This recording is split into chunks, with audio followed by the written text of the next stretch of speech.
રાજકોટ શહેર એ ડિવિઝનમાં ગત 29 તારીખના રોજ ભારતીય ન્યાય સંહિતાની કલમ 109 એટલે કે ખૂનની કોશિશ અને આર્મ્સ એક્ટની વિવિધ કલમો હેઠળ એક ગુનો દાખલ કરવામાં આવેલ હતો.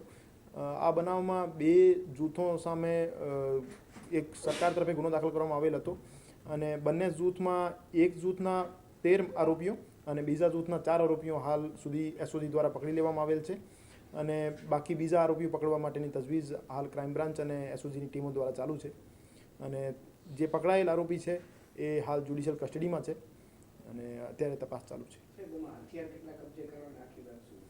ગુનાના કામે વપરાયેલા 2 હથિયાર હજુ કબજે કરવામાં આવેલ છે અને તપાસ દરમિયાન પકડાયેલા આરોપીઓ પાસેથી 2 બીજા હથિયાર પણ કબજે કરવામાં આવેલ છે.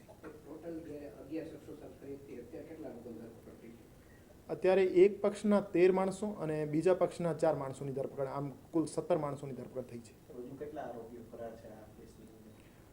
બંને પક્ષમાંથી એક પક્ષના 6 આરોપી અને એક પક્ષના 5 આરોપી હાલ સુધીની તપાસની ધ્યાને લે તો આમ 11 આરોપી પકડવાના બાકી છે.